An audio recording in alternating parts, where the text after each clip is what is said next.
में सब कुछ है लेकिन शांति नहीं है, खुशियाँ नहीं है। इसके पीछे भी कारण है। हमारी लाइफ में जो भी कुछ होता है वो अकारण नहीं होता, हर कुछ के पीछे कारण होता है। जैसे हमारी फैमिली हमारी केयर करती है, हमारा देख रेख करती है, वो किस लिए क्या सोच के करती है, बड़े होंगे तब हम बूढ़े हो जाएंगे तो ये हमारी सेवा करेंगे, करे या ना करे, इस टाइम वो ये चीज़ें सोचते हैं क्योंकि वो उस टाइम वो हमारी केयर कर रहे होते हैं। या यूँ कहें कि जब वो बूढ़े हो जाते हैं तब हम उनकी केयर करते हैं। तो पहले उन्होंने कर दी ना हमारी, कुछ ना कुछ हर किसी के साथ कारण जुड़ा हुआ है। बिना कारण इस दुनिया में कुछ नहीं होता। यूँ कहें कि बिना कारण तो हम इस दुनिया में आते भी नहीं। अगर कोई कारण नहीं होता हमारे आने का तो हम इस दुनिया में आते ही नहीं, हम वहीं रहते। तो ऐसे ही एक व्यक्ति था। व्यक्ति की लाइफ ऐसी थी कि अच्छी खासी ऐशो आराम की लाइफ, धन दौलत, गाड़ियाँ, बंगले, फैमिली, सब कुछ था। बस जब बड़ा घर, पैसे, सब कुछ होता है, बस खुशियाँ नहीं होती। ये रियलिटी है। रियल में होता भी ऐसे ही है, लेकिन जो होना है वो होता है। ईश्वर की जो मर्जी है वो ही होता है।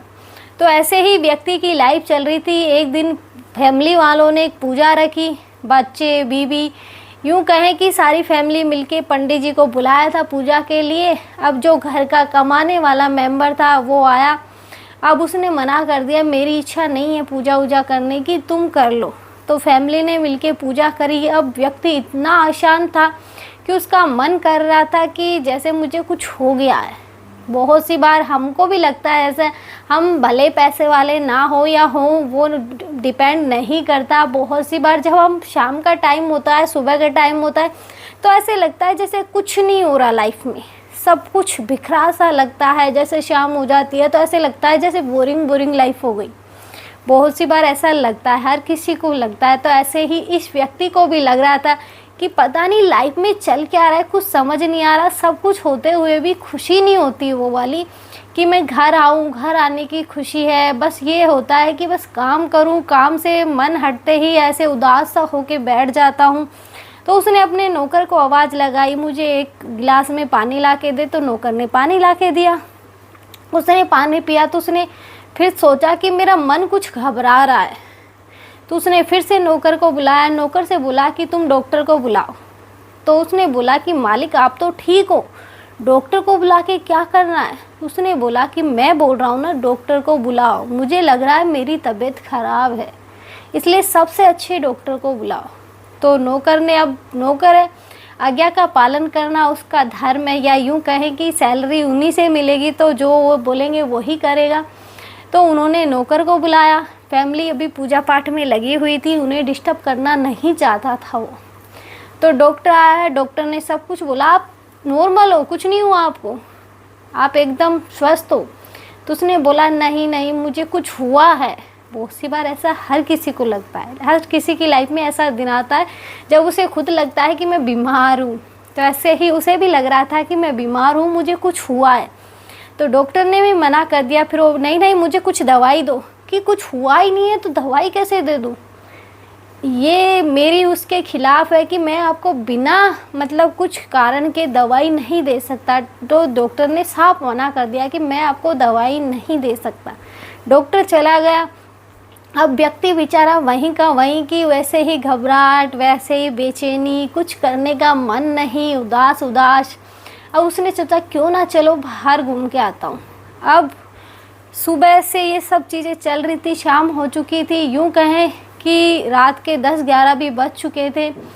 लेकिन वो होता है ना कि जब फैमिली को कोई चिंता नहीं होती, यूँ कहें कि कौन मेंबर कहाँ रहता है। हम छोटे छोटे परिवारों में रहते हैं, यूँ कहें कि हम जो मिडिल क्लास में रहते हैं, गरीब में रहते हैं, तो हमें एक दूसरे की पूछ कर लेते हैं। लेकिन जैसे ही पैसे पास आते हैं हम पूछ करना छोड़ देते हैं। तो यही होता है हर किसी की लाइफ में, क्योंकि केयर भी जब तक ही करी जाती है जब तक उस इंसान की ज़रूरत है। तो उसने सोचा कि क्यों ना चलो बाहर घूम के आए। तो कुछ टाइम के लिए पार्क में बैठा, शांति से थोड़ी हवा खाई। उसका मन फिर भी वो नहीं है, गाड़ी वाड़ी कुछ नहीं ली उसने साथ, वो खाली पैदल ही डोल रहा था, यूँ कहें कि वो कर रहा था रात में।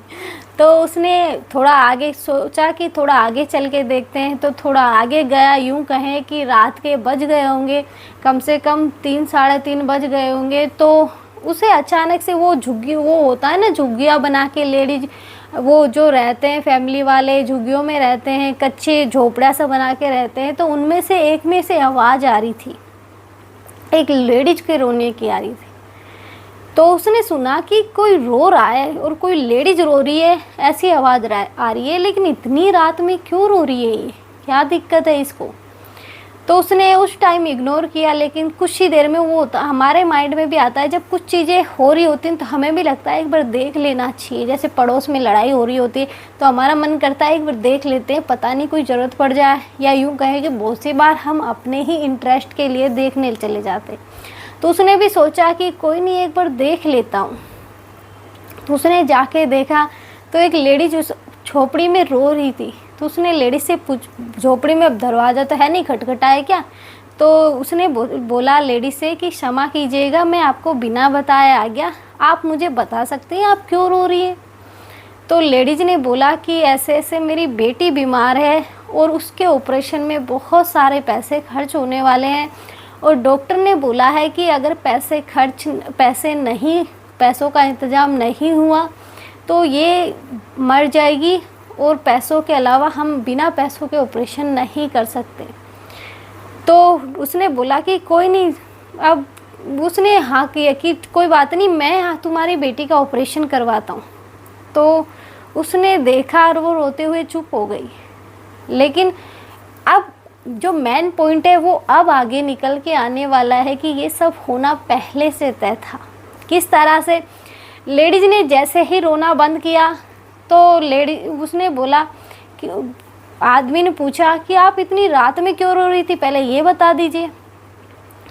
तो उसने बोला कि एक महात्मा जी आए थे, मैंने उनसे सारी बातें बताई थी, तो उन्होंने मुझसे बोला था कि तुम कल रात 3 साढ़े 3 बजे से रोना स्टार्ट करना, तुम्हारी हेल्प अपने आप हो जाएगी। तो शायद वो आपके लिए ही था कि महात्मा जी को पहले ही पता था कि आप आने वाले हो। तब उस व्यक्ति को समझ में आया कि मैं तो कुछ कर ही नहीं रहा, यहाँ आना मेरा तय था। तो उसने फटाफट अपने डॉक्टरों को फ़ोन किया, एम्बुलेंस से बुलवाई और बेचारी लड़की को हॉस्पिटल भिजवाया कि अच्छे से ऑपरेशन, इसका सारा खर्चा मैं करूँगा। तो उसने सारी जिम्मेदारी अपने ऊपर ले ली। और ईश्वर की लीला भी ऐसी होती है कि जिसे जहाँ पहुँचाना होता है वो किसी ना किसी तरीके से वहाँ पहुँचा ही देती है। जिस तरह से इस व्यक्ति को पहुँचाया वहाँ कि उसकी हेल्प करनी है, ऐसे होता है कि जहाँ हमें नहीं जाना होता हम वहाँ भी उस टाइम पहुँच जाते हैं। और हेल्प करनी अगर हमारे हाथ में है, हमें मतलब उस व्यक्ति के लिए हेल्प करनी है, हमारे प्रारब्ध में लिखा है, तो हम चाह कर भी नहीं रुक सकते, हम करेंगे ही करेंगे। तो उसने कुछ टाइम बाद उसकी बेटी का ऑपरेशन सब हुआ, सब कुछ नॉर्मल हुआ। तो वो वापस उनके पास आई और बोला आपका बहुत बहुत धन्यवाद।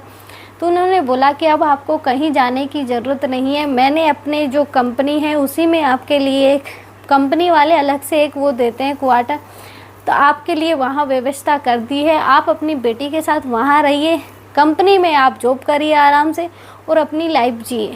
तो किस्मत पलटते टाइम नहीं लगती कि पता नहीं जाने किस रूप में हमें भगवान मिल जाए, या यूँ कहें कि उसके लिए तो वो व्यक्ति ही भगवान था, या यूँ कहें कि वो साधु महात्मा की कही हुई वाणी सच साबित हो गई। इसलिए हम जो चिंता लेते हैं वो भी अकारण नहीं होती, उसके पीछे भी कारण होता है। इसलिए बिना कारण इस दुनिया में कुछ नहीं होता, बिना कारण तो हम सांस भी नहीं ले सकते। आज के लिए इतना ही। जय श्री राम। मिलते हैं नेक्स्ट वीडियो में नए टॉपिक के साथ।